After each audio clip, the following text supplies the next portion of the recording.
우리 우아한 언니들, 오늘의 사연 소개 시작합니다. 육아와 가사로 지친 일상을 보내던 어느 날이었어요. 아이들 셋을 키우면서도 직장을 다니는 게 쉽지는 않았어요. 첫째는 초등학교 2학년, 둘째는 6살 막내는 이제 겨우 3살이었거든요. 출근 전에는 아이들 도시락 싸고 유치원 보내고 퇴근 후에는 학원 하원의 저녁 준비까지 하루가 어떻게 지나가는지도 모르게 바빴죠. 남편은 늘 바쁘다는 핑계로 육아에는 전혀 신경도 쓰지 않았어요. 주말에도 야근이나 회식이 자작고집에 있을 때도 피곤하다며 소파에 누워 휴대폰만 만지작거렸죠. 아이들이 아빠를 찾으면 짜증을 내기 일쑤였고요. 그러던 어느 토요일 오후였어요. 남편이 갑자기 회사에서 급한 일이 생겼다며 가방을 챙겨 나갔어요. 주말까지 출장이라고 하더라고요. 평소에도 이런 일이 잦았기에 특별히 의심하지는 않았죠.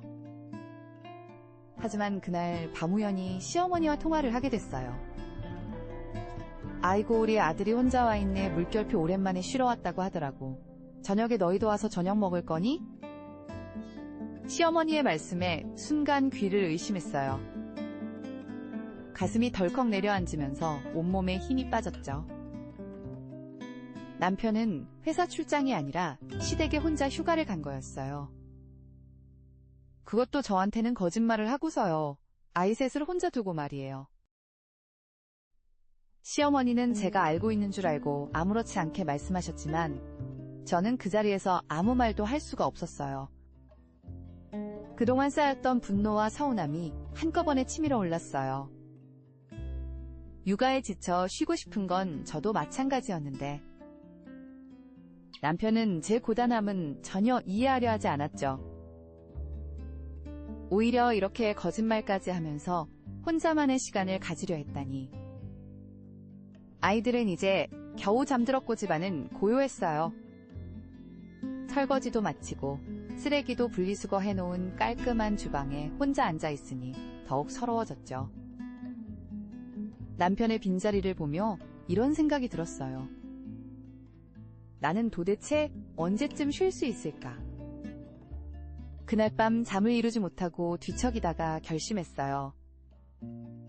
더는 이대로는 안 되겠다 싶었죠. 다음 날 아침 아이들을 깨워 씻기고 아침을 먹이는데 둘째가 갑자기 열이 나기 시작했어요.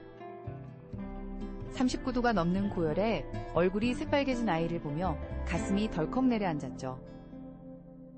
평소 같았으면 남편한테 전화해서 도움을 요청했겠지만 이번엔 달랐어요. 첫째는 학교에 보내고 막내는 없고 아픈 둘째는 손잡고 소아과로 향했어요. 병원 대기실에서 둘째 머리를 쓰다듬으며 눈물이 왈칵 쏟아질 뻔했지만 꾹 참았죠. 그때 문자가 왔어요. 남편이었죠. 여보 출장 잘 마무리됐어. 물결표 오늘 저녁에 들어갈게. 거짓말을 하면서도 양심의 가책 같은 건 전혀 없어 보이는 태연한 문자. 속에서 우라가 치밀어 올랐어요. 둘째 진료가 끝나고 처방전을 받아 약국에 가는데 막내가 갑자기 보채기 시작했어요.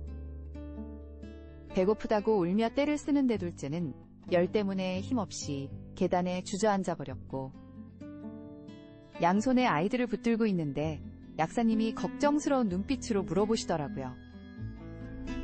많이 힘드시죠? 그 한마디에 참았던 눈물이 터져버렸어요. 약사님이 둘째 체온을 재주시고 물도 떠다 주시고 심지어 약국 앞 편의점에서 아이들 간식까지 사다 주셨죠. 낯선 이의 따뜻한 마음씨에 더욱 서러워졌어요. 집으로 돌아와 아이들을 재우고 나서야 마음을 다잡을 수 있었어요. 남편에게 보낼 문자를 썼다 지웠다. 수없이 반복하다가 짧게 답장을 보냈죠. 알았어요. 오늘 꼭 일찍 들어와요. 할 얘기가 있어요. 저녁이 되어 현관문이 열리는 소리가 들렸어요.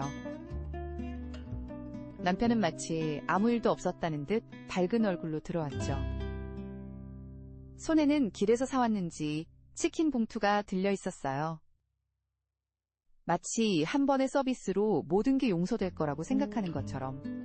그런데 그때 둘째 방에서 갑자기 큰 소리가 들렸어요. 엄마, 토했어요.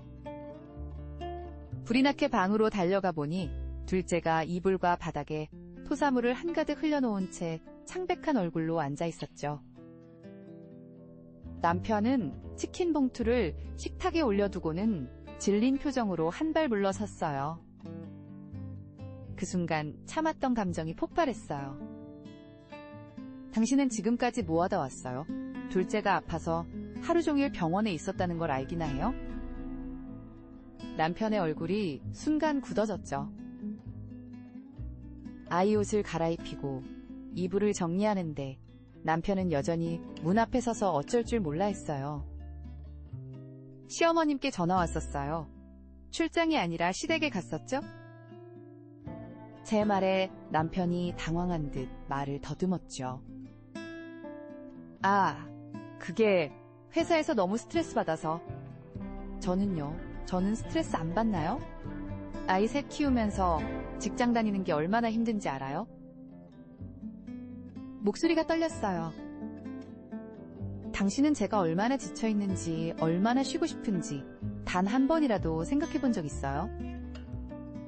그제서야 남편의 표정이 달라졌어요.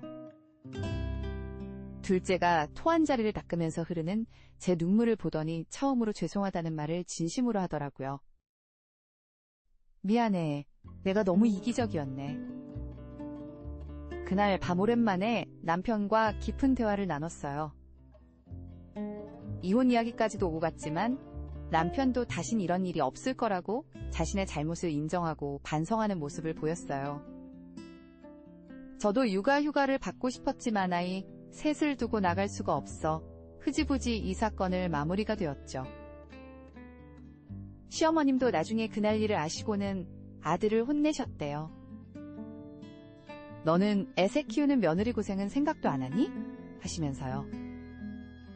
이제는 그때 일이 우스갯소리가 됐지만 그날의 교훈은 여전히 가슴 한켠에 남아있어요. 가족은 혼자가 아닌 함께 만들어가는 거라는 거리제는 남편도 저도 잘 알게 됐어요. 여러분은 어떠셨나요? 비슷한 사연이 있다면 댓글로 함께 나눠주세요.